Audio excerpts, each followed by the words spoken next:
चाबी कहाँ है? चाबी कहाँ है? गाड़ में डाल लियो क्या चाबी साला सब?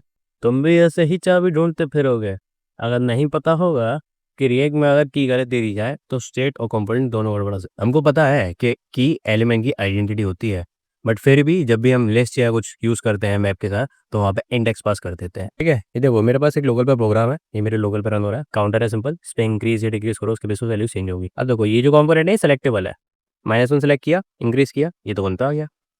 फिर माइनस कर रहा हूँ तो ये तो मतलब चेंज ही नहीं हो रहा है। ये जो सेलेक्टेबल स्टेट है ये तो मेरी सेम पोजीशन पे रह जा रही है, बाकी तो कंपोनेंट्स मेरे नीचे शिफ्ट होते जा रहे हैं। ऐसा क्या हो रहा है? तो इसका कोड देखते हैं। सो यहाँ मैंने ऑर्डर लिस्ट यूज़ कर रखी है जिसके अंदर मैं मैप में ये एलिमेंट रेंडर करा रहा हूँ, हिस्ट्री आइटम। अब इसमें की इंडेक्स पास कर रखी है। सबसे पहले ये समझो रिएक्ट में सेट कंपोनेंट से नहीं बल्कि उसकी पोजीशन से लिंक रहता है। अब ये क्या नई चीज़ बोल दी मैंने, तो ये समझो यहाँ मैंने इंडेक्स पास कर रखा है की में। ठीक है, तो मान लो अगर मेरे पास 4 एलिमेंट्स हैं तो 0 से स्टार्ट होगा इंडेक्स और 3 तक जाएगा।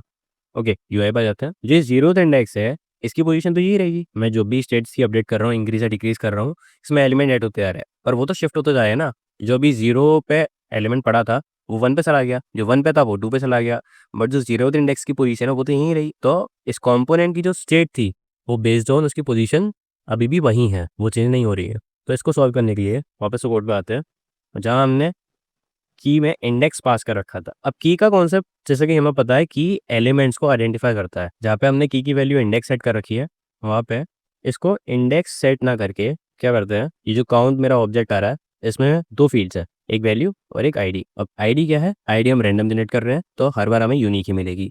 अब क्योंकि हर बार जब हमें आईडी यूनिक मिलेगी तो उस केस में ये कंपोनेंट पूरे डोम में कहीं पर भी हो रिएक्ट आइडेंटिफाई कर लेगा कि इस आईडी से कंपोनेंट कहाँ पर है और वो सेलेक्ट की स्टेट भी मेंटेन करके रखेगा। जैसा कि आप देखिए, अब मैं यहाँ पे 2 भी सिलेक्ट करूँ 3 भी करूँ, डजेंट मैटर, ये सही।